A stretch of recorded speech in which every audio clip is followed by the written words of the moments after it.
E de que forma, então, que a gente pode fazer, né, a forma correta de descrever estes documentos? Primeiro, sempre conhecer, né, o processo que está envolvido, com isso, né, conhecer esta realidade da empresa.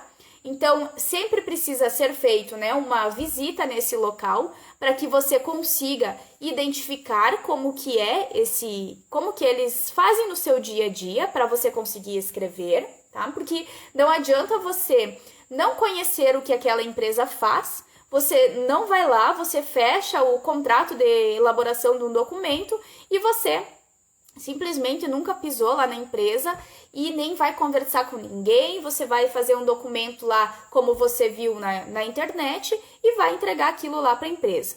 Ok, a empresa até pode aceitar, mas quando chegar a fiscalização não vai bater nada, tá? Por quê? O que acontece quando se tem as fiscalizações, as auditorias? Esses fiscais, os auditores, né, eles vão conferir o que está escrito no documento e o que acontece na prática. Então, eles vão olhar toda a parte documental e depois eles vão para o chão de fábrica. E se não bater, aí vai ter uma recorrência, pode ter uma multa, né? E isso pode implicar, então, em prejuízos para estas empresas. Então, por isso que é importante sempre descrever, né, a realidade do estabelecimento. Aí, uma forma simples, então, da gente elaborar esses documentos é pensar que eles são como um TCC. Tá? Um trabalho de conclusão de curso, ou seja, como um livro, tá? Eles são como um artigo científico. Eu preciso sempre ter um início, um meio e um fim. Eu não posso colocar lá o início de como que acontece a recepção da matéria-prima e eu não ter a finalização. Então, eu preciso ter todas as etapas sendo descritas. Sempre pensar, então, dessa forma, início, meio e fim. Sempre, pessoal, usar uma linguagem simples, tá? A gente não precisa querer escrever um documento bonitinho, um documento formal, se ele não vai funcionar na prática. Porque esse documento, todos esses documentos que eu trouxe aqui para vocês, né, que nós conversamos antes, eles são documentos que eles devem funcionar. Não é um documento que eu vou fazer e deixar ele arquivado lá nas pastinhas. Tá? Eles são documentos que devem ser usados pelos funcionários, pelos colaboradores, pela fiscalização, pelo dono do estabelecimento. Então, eles precisam ter esta rotatividade pela empresa, as pessoas precisam conhecer e precisam ter o acesso a esses documentos. Então, por isso que usar uma linguagem simples vai ser muito importante.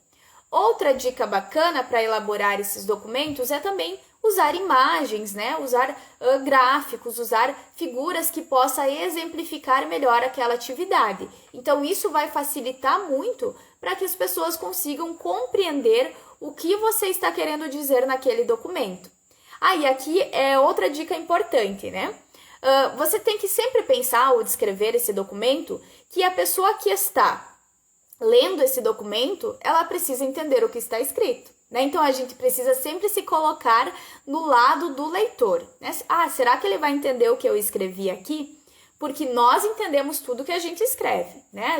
Aquilo tá perfeito, né? É que nem eu me lembro lá dos tempos de fazendo TCC, né? Fazendo a tese do mestrado. Você não enxerga os teus erros, né? Quando você escreve alguma coisa. Então, para você aquilo tá perfeito e você já está acostumado com aquilo e você não enxerga. Então, é importante sempre você se colocar nesse lado do leitor para ver se realmente ele vai entender o que você quis dizer. Então, sempre se pergunte isso, tá? E também é importante que você tenha alguém, né, de sua confiança, ou seja, nem que seja o pai ou a mãe, né, alguém que entenda um pouco do assunto para eles lerem e ver se eles vão entender o que você queria dizer naquele documento, tá? Então, é importante ter alguém que possa fazer essa correção, digamos assim, né, do seu trabalho.